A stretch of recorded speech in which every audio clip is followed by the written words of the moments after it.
Diver John Cross prepares to guide a crane as it lifts a sleek red and white powerboat that's been sitting at the bottom of Willard Bay Have 1 foot visibility for the last 8 months. Cross Marine, working with the Box Elder County Sheriff, found it and towed it here to the South Marina.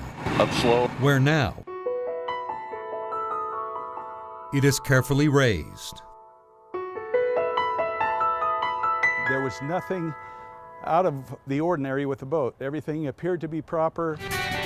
So why did the boat sink? It was a combination of bad luck and bad weather. August 31st, 2012, the Friday before Labor Day, a beautiful afternoon to play. That is, until a storm whipped up out of the southeast, chasing everyone off the bay. But one boat would not make it to the South Marina. We're probably a very ordinary family, but we lived an extraordinary event, and I think we lived a miracle. On board that boat, the Mengelson family, their friend Lauren, and the family dog, Ruka. The 2 waves that sunk us were probably 7 or 8 feet because they were a good foot that came up over the bow. Mark Mengelson says the boat went down in a minute. Okay, so here they are in the middle of Willard Bay.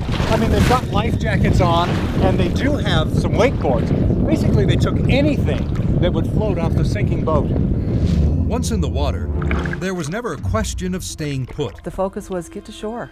Becky Mengelson knew they would swim for it. Matt trailing behind younger swimmers, so Becky and I stayed back. So they sent ahead the 3 teens, Amanda, Eric, and Lauren. We all got tired at different stages. And we each kind of lifted each other up and helped each other. So we stayed in our groups, and that's what helped us because our groups pushed through. Swimming deep into the night and into not 1 but 2 storms, no one went off alone. No one was left alone. If you're on your own, you kind of let down, and you let fear and you let other things get you down. But when you're working for someone else, when you're working for family, when you're trying to help your son get to shore, you're not going to stop, and you're not going to quit, and you're not going to let them quit either. The teens made it ashore around 11 o'clock. Eric was already suffering from hypothermia. Paramedics later said his core temperature had dropped to 82 degrees. He couldn't talk in normal sentences. He couldn't even walk. I guess I started blacking out, losing memory, uttering stuff. So for the first time, they split up, Amanda going alone up a rock wall, through a fence, and onto the shoulder of I-15. At various points, everyone had their moment of panic. And Amanda initially was the one that maybe panicked, but at the end, she was the one that was able to flag down a policeman.